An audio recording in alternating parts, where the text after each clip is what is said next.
Baru-baru ini rame di pemberitaan, Presiden Trump itu memerintahkan untuk melepaskan dokumen-dokumen rahasia tentang pembunuhan beberapa tokoh penting di Amerika, salah satunya JFK, guys.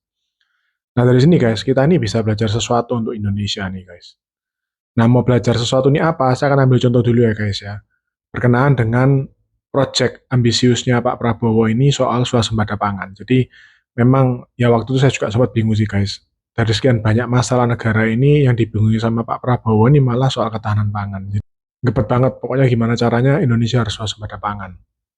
Nah, jadi kita harus tahu dulu, guys, bedanya CIA sama FBI. Kalau FBI itu, dia itu gimana caranya meredam tantangan atau ancaman untuk kepentingan nasional Amerika dari dalam negeri, kalau CIA itu dari luar negeri. Jadi kok akan lihat sendiri, guys, dari beberapa waktu yang lalu. Nanti saya akan jelasin ya, guys. Ini apa sih hubungannya ini sama ketahanan pangan? Apa hubungannya? Nah, jadi beberapa waktu yang lalu kita lihat ya, mereka merilis dokumen CIA tentang keterlibatannya mereka dalam penggulingan Soekarno dan dalam ya istilahnya support untuk menciptakan pemerintahan yang baru yaitu Pak Soeharto. Nah, jadi guys, menurut saya agak naif sih guys, kalau kita ini nggak berpikir bahwa negara-negara besar, baik ya Amerika maupun Cina, mereka itu nggak punya agenda guys. Gimana caranya supaya kepentingannya mereka itu bisa terus jalan ya guys ya. Kalau Cina ya sudah kelihatan lah kepentingannya mereka tuh mereka ingin terus mendominasi ya perekonomian dunia. Jadi guys, menurut saya adalah naif kalau kita ini nggak belajar untuk berhati-hati tentang ketahanan pangan.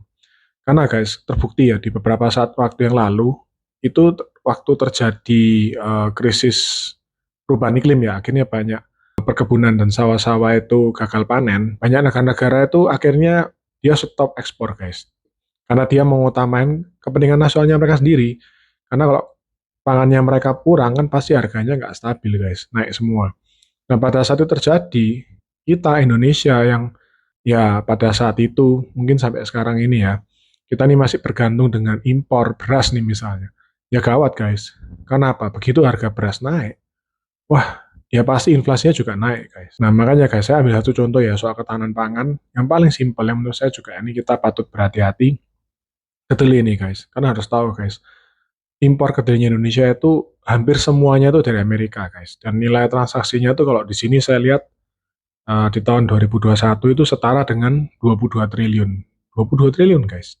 Nah misalnya nih guys, ujuk-ujuk suatu saat kita tiba-tiba swasembada kedelai nih.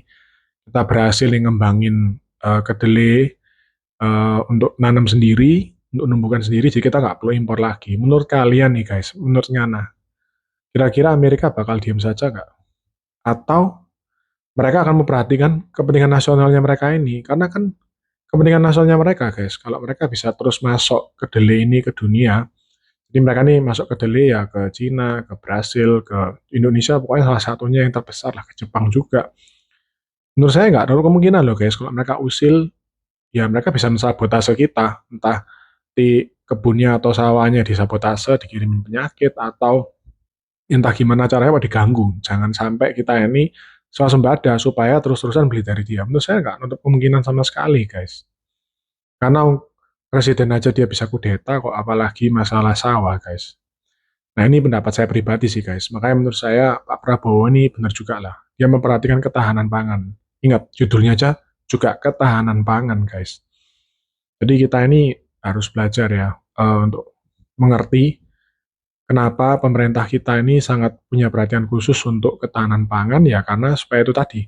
Kalau mereka mau usil guys, mereka nggak perlu ngirim rudal guys, nggak perlu ngirim misil, nggak perlu ngirim kapal perang, nggak perlu ngirim tentara. Mereka cukup mensabotase kita misalnya nih supply makanan pokok, bahan makanan pokoknya kita diganggu nih misalnya.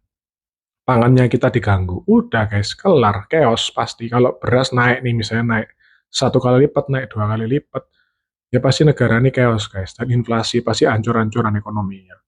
Jadi menurut saya ketahanan negara itu tidak hanya dari peperangan, tidak hanya dari serbuan fisik, tapi dari ya serbuan ekonomi, serbuan pangan ini penting sekali.